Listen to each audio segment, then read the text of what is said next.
15 पीढ़ी जितनी ये ब्रह्मांड है, सब जो जितने ब्रह्मांड है उनके अंदर है। बस दो का डिजाइन अलग किया है। जैसे 36 करोड़ है ना, उसको दो में कर दो तो दो ऐसे अलग अलग, हाँ, दो 18 दो अलग डिजाइन के बनाए हैं इसमें। जैसे चाहते थे बहुत अलग, ये बता हर एक को अलग अलग चाहते थे, पर अलग अलग 36 डिजाइन चाहते थे। 36 डिजाइन इसमें भी। जैसे ब्रह्मांड के बाहर अंदर तो पावर ही होगी सब में, ऊपर बापू जी का रूप ही कंट्रोल करेगा। ऊपर 108 16,000 और ऐसे ब्रह्मांड घूमेंगे, अंदर पावर होगी और इनको सबको कंट्रोलिंग बापू जी के रूप ही करेंगे। बापू जी इस बार किसी को भी कंट्रोलिंग रूप नहीं देना चाहते कि कहीं फिर कोई गड़बड़ ना करे। जितने भी बापू जी के रूप इस गैलेक्सी में पड़े हैं, जहाँ भी पड़े हैं, सभी कंट्रोलर वही होंगे। ये दो उसके अलग डिजाइन है, 18 उनको दो में भाग आ गए। बाकी सब अंदर तो ग्रेट यूनिवर्स सब इसके अंदर ही होगा, पीढ़ी जो भी है। हाँ, महाशी बना दी। जैसे परम धाम में आज भी मैं बताऊं कि हमारे आज का जो परम धाम है, उसमें जो पिक्चर बताया ना, उसमें भी परम धाम में आत्मा निराकारी स्वरूप में बहुत बैठी है। परम धाम में जो शिव समान बन गई, क्या बन गई? तो शिव को हम महाशिव बनाएंगे ना, तो वो परम धाम वाले जो ऊपर में परम धाम था वो बीच में परम धाम बन गया। किसी हाई क्वालिटी जो ओरिजिनल होंगे उसको एक मालिक बनाएंगे, बाकी ये सब महाशिव बन गए।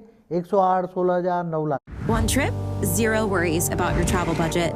6,800 global destinations on the list. उसकी वजह जो सूक्ष्म तन है, जो अपन से बताया कि सूक्ष्म 1 2 3, यहाँ भी वही रखी 4 कैटेगरी रखी गई है। उसमें भी जब वो जो सूक्ष्म अभी जो बैठी हैं आत्माएं कारण जगत में बैठी हैं, या सूक्ष्म तन है, वो उन सब जो ऊपर तो बहुत हाई क्लास बापू जी कह रहे हैं आत्माएं बैठी हुई इतनी है जो कभी नीचे आती नहीं, कभी देखा नहीं। जो धर्म गुरु ऊपर बैठे हैं उनके ही स्वयं नीचे आके ये धर्म स्थापन करते हैं या धर्म गुरु बने हैं। तो वो उन सबको अलग अलग उनके पोशाक के हिसाब से उनको 4 कैटेगरी में बैठा है, उनको अलग अलग यहाँ रखा जाएगा। उसके ऊपर धर्मपिता 5वां घेरा है, या इसके 7 घेरे बनाए हैं वैसे टोटल। 5वें घेरे में धर्मपिता धर्मगुरु वो सब हैं। फिर 6ठे में जो धर्मगुरु के भी फॉलोअर्स हैं, जितने भी आत्माएं हैं, उन सबको चारों तरफ वो बैठेंगी। और 7वां घेरा जो सबसे लास्ट घेरा, जो अभी मैंने बोला बापूजी ने बताया, किसी को भी मुक्ति नहीं देनी, चाहे बापूजी को कोई जाने या ना जाने, कोई भगवान को मानता है या नहीं मानता, गालियां भी दे, जो गालियां भी दे, जो अभी भी पूरी दुनिया में जितनी भी आत्माएं हैं वो सब 7वीं कैटेगरी में आ जाएंगी, पर वो अमर बन जाएंगी और शिव समान हो जाएंगी, सबको शिव बना देंगे। क्यों? अभी उन्होंने जैसे पाप किया कोई भी, तो रिफाइन तो हो ही जाएंगी।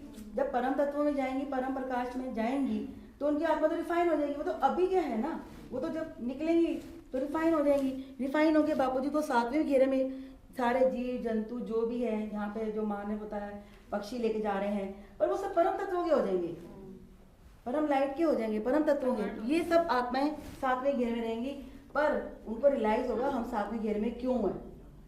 रियलाइज तो होगा लास्ट में रियलाइज होगा क्यों? क्योंकि हमने कुछ भी नहीं किया, ना भगवान को जाना ही नहीं, तब भी हमें देखो भगवान आया इतनी दूर से, हमें इतना कुछ दे रहा है कि हमें अमर बना दिया। ये अमर लोक की स्थापना हो जाए, ये अमर हो। बापू कह रहे कोई मेरे को जाने है, पर मैं इतना देना चाहता हूँ जितना मैं दे सकूँ। मतलब अभी जो घर में जो हमारे आस पड़ोस के हैं, जो हमारे रिश्तेदार है, कोई भी नहीं जानता, सब अमर बन जाए। जो कोई कर रहा करे कोई बात नहीं उसको, पर ये उसकी कैटेगरी 7 में आ जाएगी, क्यों 7वें घेरे में रखेंगे उसके उस पोशाक के अनुसार।